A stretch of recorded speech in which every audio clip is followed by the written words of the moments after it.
So we're going to be back in Genesis together tonight, Genesis chapter 22.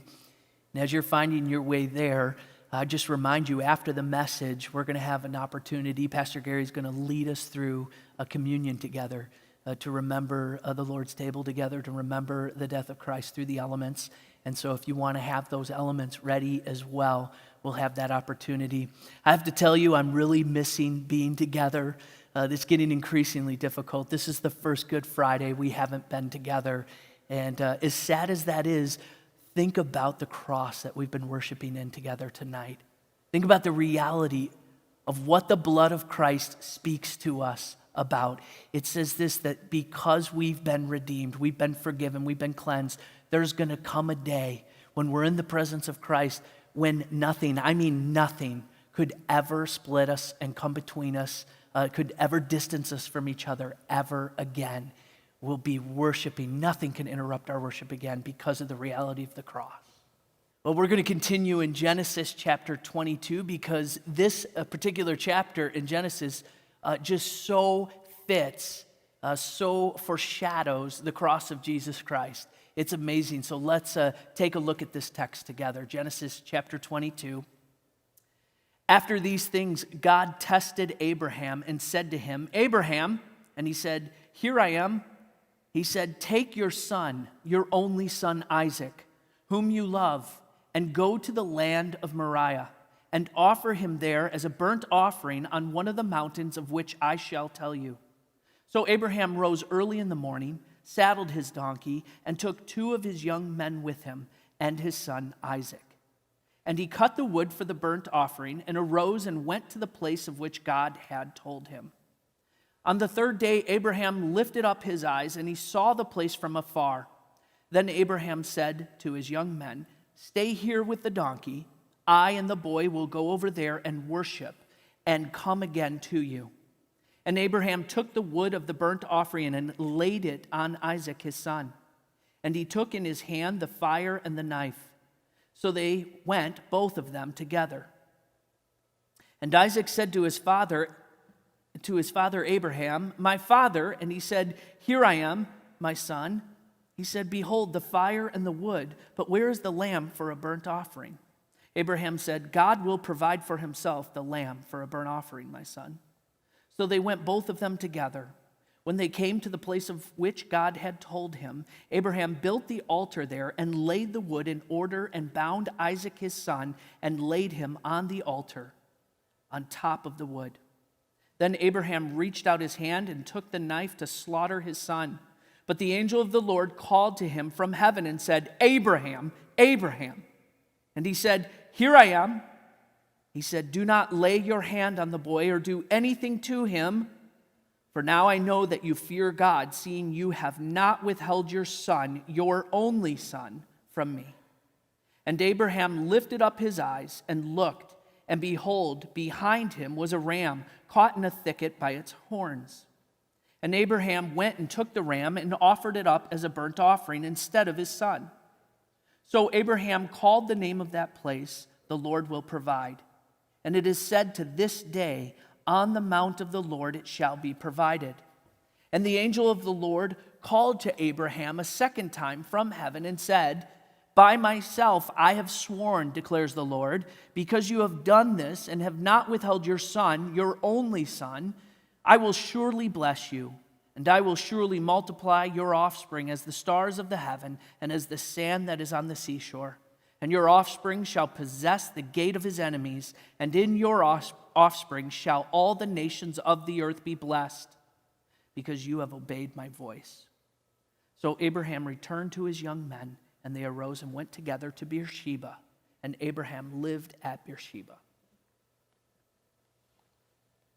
This is an account of God's test of Abraham. The subject of the test is clear. You probably noticed in the text because it said it 3 times. 3 times it said clearly, your son, your only son. Abraham, look at verse 2. Take your son, your only son, Isaac, whom you love. Verse 12, for now I know that you fear God, seeing that you have not withheld your son, your only son, from me. And then verse 16 and 17, by myself I have sworn, declares the Lord, because you have done this and have not withheld your son, your only son, I will surely bless you. Your son, your only son. The test is clear. God is saying, would you give up your only son for me? It's not uncommon in a relationship for someone to say of the other person in the relationship, would you give something up for me? But this test of Abraham begs the question, is this some sort of cruel joke?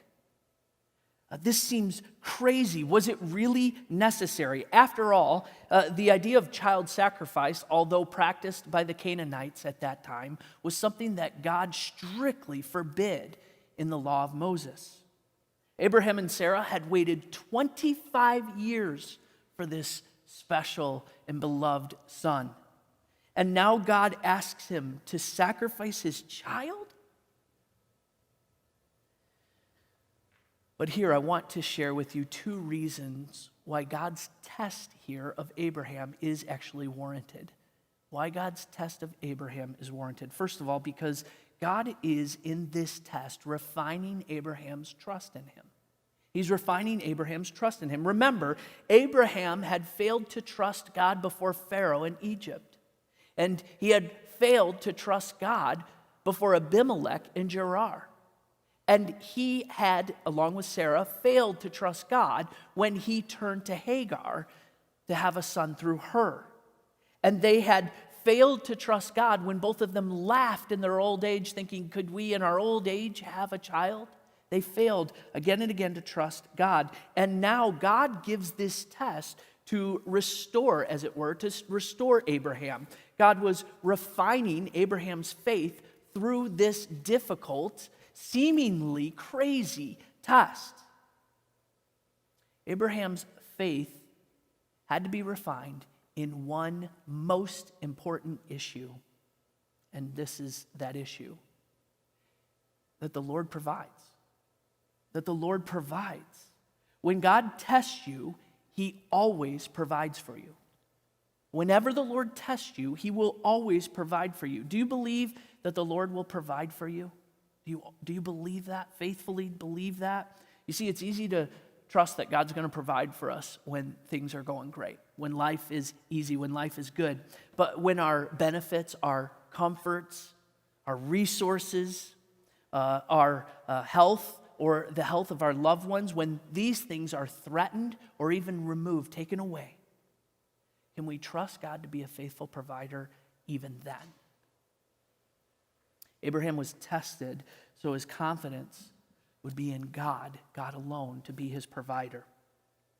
Another reason his testing of Abraham is in fact warranted, because God was refining Abraham's love for him, his love for him. God had blessed Abraham with great wealth, with incredible blessing, remarkable protection as he was a sojourner in a foreign land, and now with a son, a lineage, a people of his own.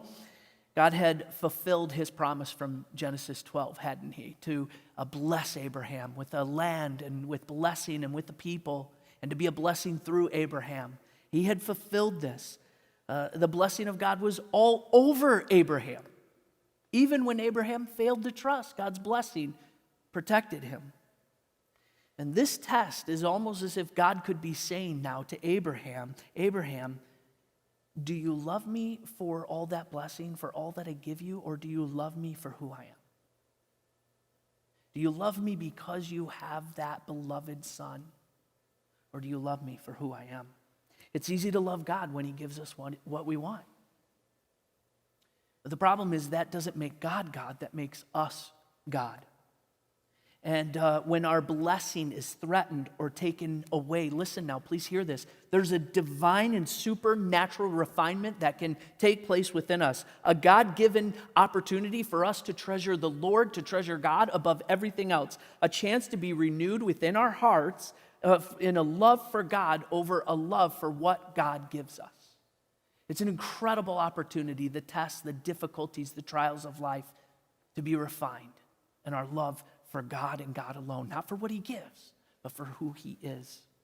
From beginning to end in the account of Abraham, this was an extraordinary response.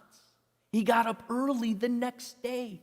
He knew God was asking, offer your son as a burnt offering. He knew what he was asking, and yet his response is extraordinary. I have one only son, and I don't know that I personally could respond in faith and in trust like this. He passed the test. But in fact, as you read the rest of the account of Abraham, throughout Genesis, Abraham did not always fully trust the Lord. Abraham did not always fully and faithfully love the Lord. And here at the end of this test,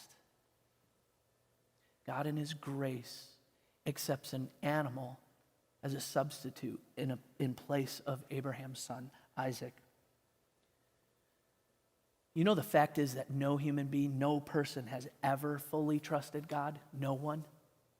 We have loved ourselves and we have put our trust in created things over the Creator. Every one of us. Throughout the Old Testament, God accepted animal sacrifices as a temporary substitute and a sacrifice for the sins of people. But that animal sacrifice was never enough. It was always foreshadowing a better sacrifice to come. God, 2,000 years later, long after Abraham, provided the perfect sacrifice. Listen, God gave his son, his only son.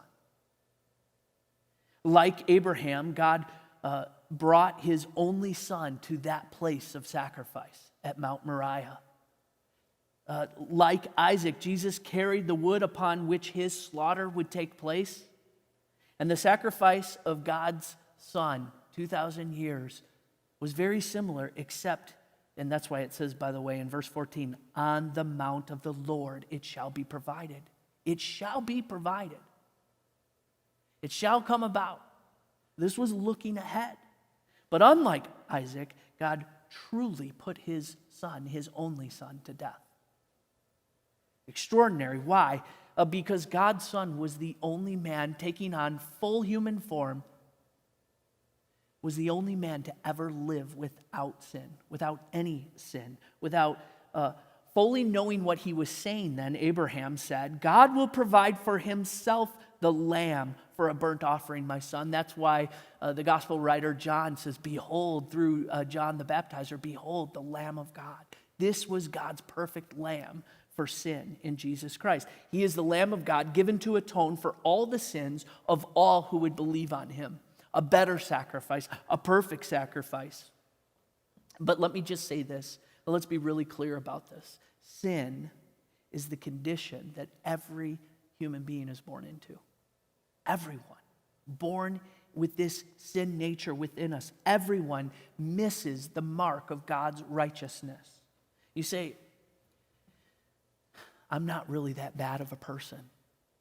I mean, I could compare myself to a lot of worse people out there. Currently, we're separated from one another tonight. This has been a difficult time. And this is isolating ourselves because of a sickness that can so easily travel from person to person.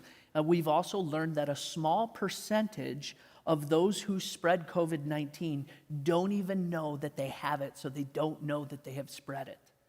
These silent carriers, as they are called, don't have any symptoms, and so they don't know they've passed on the illness to someone else. That's a good picture of sin, I think, because Jeremiah 17:9 says, the heart is deceitful above all things. It's deceitful above all things and desperately sick. Who can understand it? Sin, by its nature, is deceptive. It's deceptive. We might believe that we're a good person. We all want to believe the best in ourselves when actually before a holy and righteous God, we are actually desperately sick, deeply rebellious. But there's good news for anyone and everyone with this sickness. There is actually an eternal cure. And it's available for anyone. As the Abrahamic promise says, blessing for all people groups, all the nations of the earth, all cultures, all the family groups. It's available to anyone. That God, through the sacrifice of his own Son, would redeem a people to himself. That after everything we've done in rebellion to God, he would redeem people who trust him fully, who treasure the Lord above everything else, who love the Lord. After all, if God would not hold back his only Son, his only Son from us, would he not also care for our needs? Would he not care for us? Romans 8:32 says, he who did not spare his own Son, but gave him up for us all, how will he not also with him graciously give us all things? We can trust God.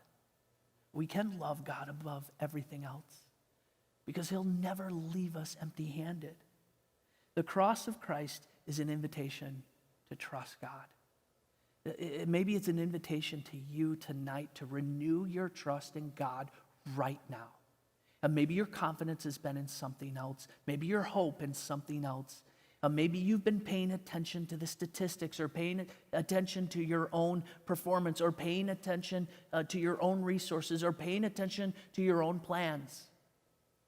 Tonight is an opportunity to trust God above everything else. The God who does, in fact, provide. He who provided his own Son, would he not also meet all other needs? It's an invitation to love and treasure Jesus Christ above everything else. And so, let me close with this. May you grow through the sacrifice God has made for you in Jesus Christ. May you grow in your abiding trust in the Lord in all circumstances, even in the one we find ourselves in today. And may you grow in your love for Jesus Christ. Above everything else, your treasure, through every circumstance, through every test. Put your love, put your trust, put your hope in him. Do it tonight. Love you guys.